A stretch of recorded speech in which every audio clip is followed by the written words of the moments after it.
besoj te vetja kur hyre në Portokalli? Me thënë drejtën, unë besoj edhe mendoj që unë më shumë se talent kam vetë besim.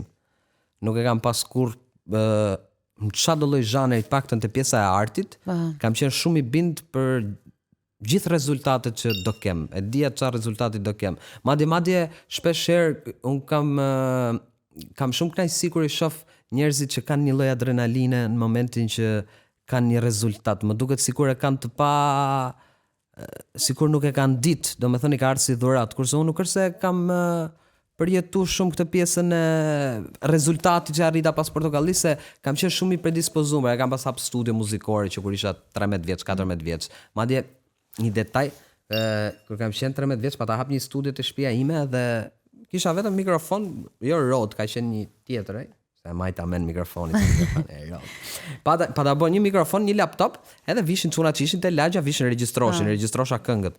Edhe atëherë në atë kohë pa ta mësuar autotunin. Autotuni ishte kjo që ta bëj zonin më të bukur. Edhe kisha regjistrimi 10.000 lekë, të vjetra. 15.000 lekë ishte me autotune, domethënë me efekt në autotunin. Edhe kjo ka qenë, domethënë që nuk është. Sa vjeç ishe? 13? Kam qenë 13 vjeç, 14 vjeç, Më thënë në një lloj mënyre edhe arti dhe biznesi. Biçim biznesmeni kam qenë, me thënë drejtën. Po bëje sa lekë bër? Atëherë pa ta bësh shumë, besoj ke 13.000 lekë pa ta rujt diçka të tillë. Kurios jam, çfarë bleve me atë? Mban mend?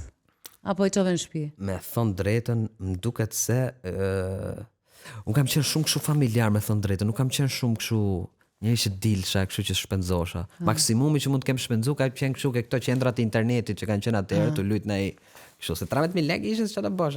500 lekë ishte ja do shtosh. Po kur 14 vjeç 13.000 lekë. Po çfarë të bësh? Pastaj 10 i merrte mami që thotë kështu ti ruaj unë këto. Ti ruaj unë këto dhe si ruajn kur? I ke këtu.